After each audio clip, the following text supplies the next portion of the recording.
If you left me, would I remember? I wondered. Would the memories we shared remain with me? Or would I bury them in a dark corner of my mind? Would I let the gate that you had opened stay ajar? Or would I close it out of fear? I didn't know, and I hoped I would never have to find out. I didn't want to be alone again. Didn't want to spend my nights watching the ceiling, hearing the buzz of the city happening without me. That first time when we met, and you asked me if I could help, I didn't trust you. In the end, why would anyone want to have anything to do with me? I had learned at a young age that I made the world a favor by staying away. But you had smiled and beckoned for me to follow you, and out of fear to disappoint the stranger, I had come.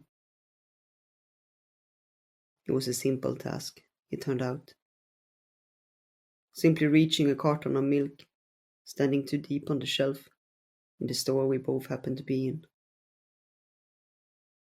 Together, we'd found a stool and reached it. I thought that was it. You would leave, maybe thank me as politeness required, and be on your way. But you'd smiled and told me there was a gathering that night, and maybe I wanted to come. I didn't know what to answer. It was years since anyone had asked me of anything, let alone invited me anywhere.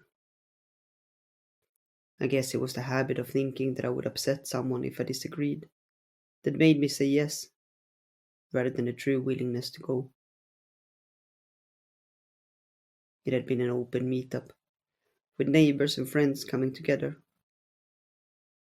I glanced around awkwardly as I arrived, and you greeted me with a smile.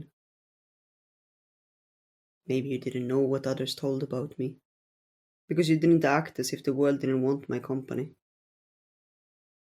You showed me around, introduced me to people, and handed me snacks.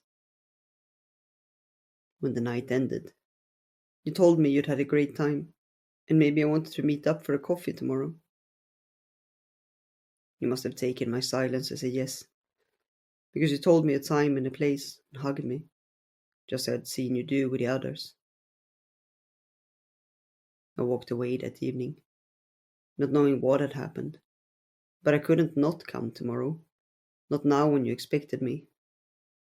So at the right time, I stood outside a cafe, waiting for you. It was only you this time, no one else from the party, and you waved and smiled when you saw me. I think I hesitantly waved back. You chatted away the whole time, asking me about my life and telling me about yours. And at the end, you asked me for my phone number. You'd had fun, you said.